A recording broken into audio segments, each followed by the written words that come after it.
I adjusted the hem of my silk blouse one last time, feeling the cool fabric glide over my skin as I glanced at my reflection in the hotel room mirror. The city skyline stretched beyond the window, twinkling like a scattering of tiny lights, yet my chest felt tight, as if all of last year's worries had somehow been packed into this single evening. My phone buzzed on the marble countertop, the screen lighting up with a flurry of notifications, wedding details, reminders, messages from family I hadn't spoken to in months. I took a deep breath, straightening my spine. I had worked so hard to get here, to this life where I didn't have to explain myself, where I had my own success, my own space, and my son, my constant joy and anchor. But tonight, I would walk into a room full of people who had never really seen me, and I knew the whispers would start the moment I stepped onto the carpet. My mind wandered to my brother's bride, her sharp laugh, the casual cruelty she'd thrown like daggers at family dinners in the past. I felt a flicker of unease. I knew how this night might unfold, how old insecurities could rise like ghosts in the middle of champagne flutes and floral arrangements. Yet as I zipped up my dress and felt my son's small hand slip into mine, I reminded myself, this wasn't my first time facing judgment, and it wouldn't be the last. But tonight, something inside me whispered, would be different. I remember the first time I felt the sting of her words. I was 19, fresh out of college, full of dreams but painfully aware of my place in the family hierarchy.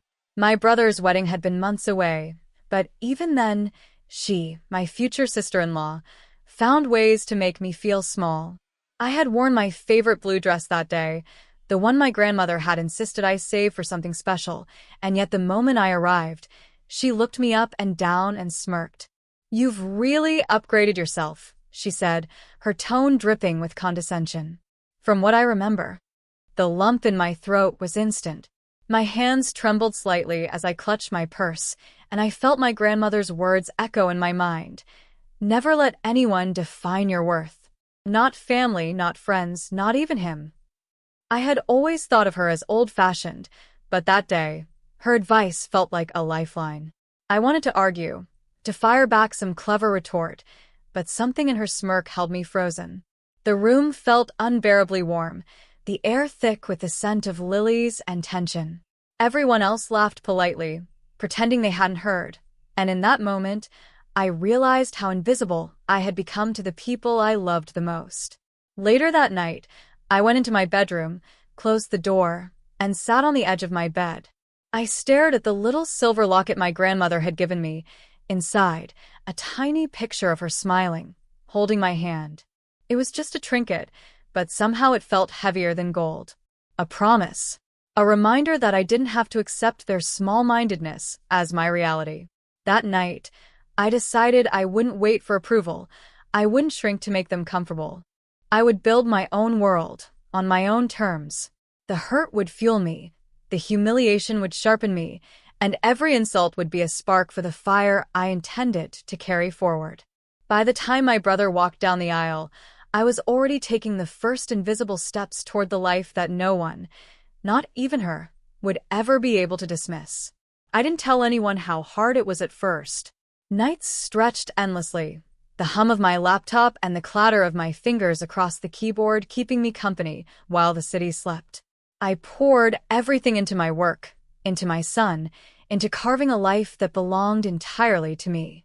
My first apartment was tiny, with peeling paint and a creaky floorboard that announced every step, but it was mine.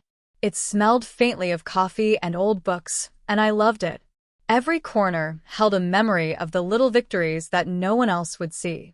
It was during one of those long nights that I met Rachel, a senior executive who saw something in me I hadn't yet recognized. "You have vision," she had said, tilting her head, examining my pitch with an intensity that made me uncomfortable at first. "But you doubt yourself too much. I can help you get there if you're willing to work harder than anyone else." I would have walked through fire. And so I did. The early days were brutal. My son slept in the small fold-out couch while I stayed at my desk, revising plans and learning new skills. There were mistakes, nights of tears, moments where I felt like giving up entirely. But I couldn't. I had made a promise to myself to rise, to succeed, and to never let the humiliation of that wedding linger in my mind like a shadow. And slowly things began to turn. My first big client signed on after I pitched with everything I had.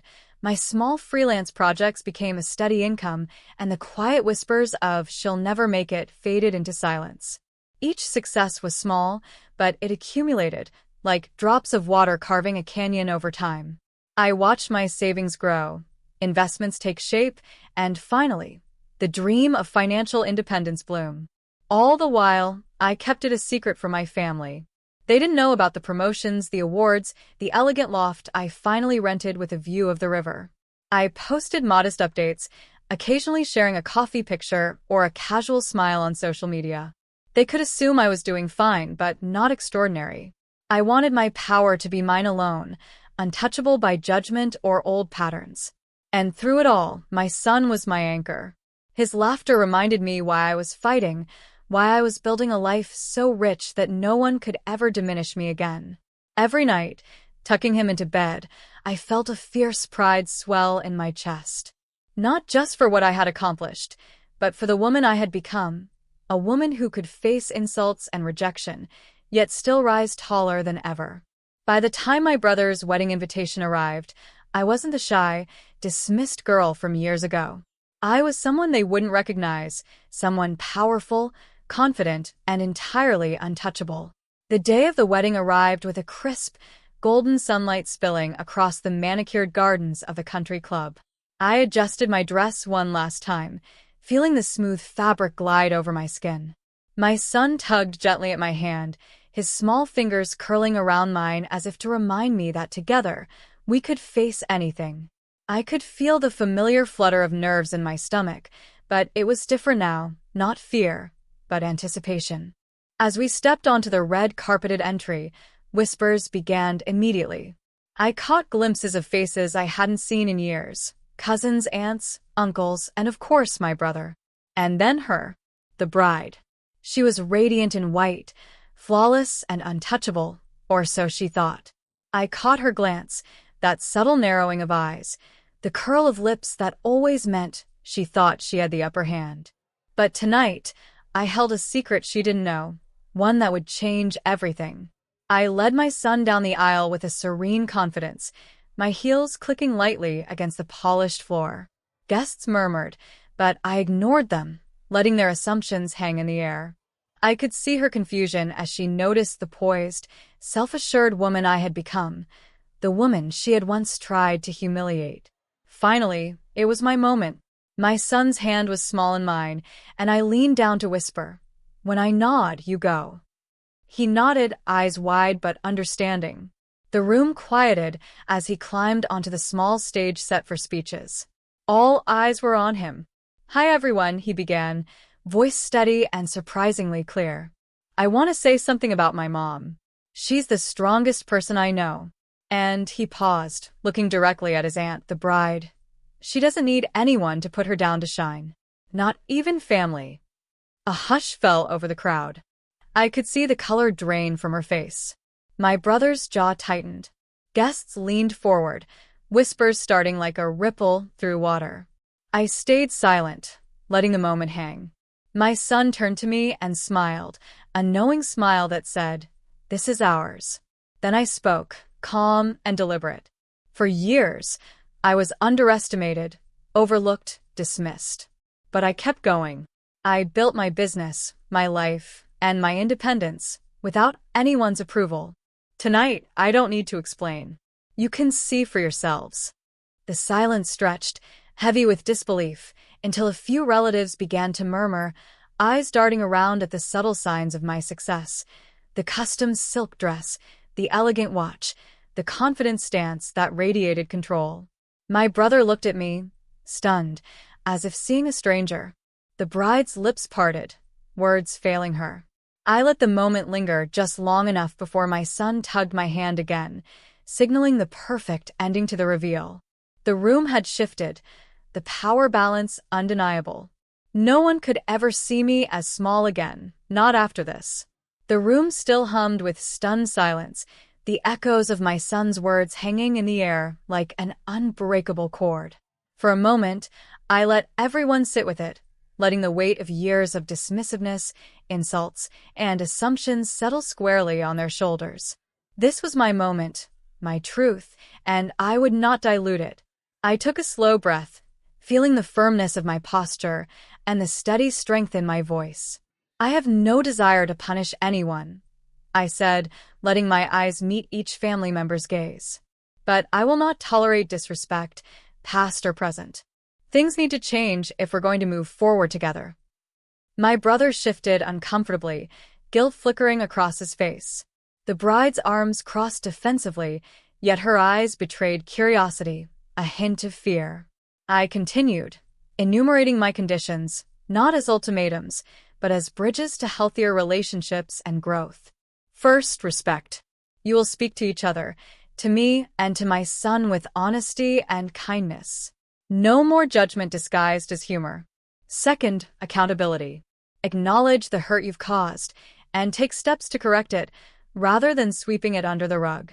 Third, growth. Support each other's ambitions instead of competing or belittling. And finally, I paused, letting the words sink in. Remember that we all rise together. I won't step back to make anyone comfortable in mediocrity. It wasn't just a lecture, it was a roadmap. Compassion and firmness intertwined in my voice, showing that I cared deeply, but that my boundaries were non-negotiable. My son, standing beside me, seemed to swell with pride, as if even at 9, he understood that strength didn't come from power over others, but from self-respect and conviction. As I finished, the room shifted subtly. Faces softened. My brother's shoulders slumped, the first signs of humility appearing. Even the bride's defensive posture relaxed into something cautious, as if she realized the game had changed. No longer could she measure my worth with a cruel joke or a sideways glance. The balance of power had shifted, not through revenge, but through undeniable presence, confidence, and the quiet assertion of my value.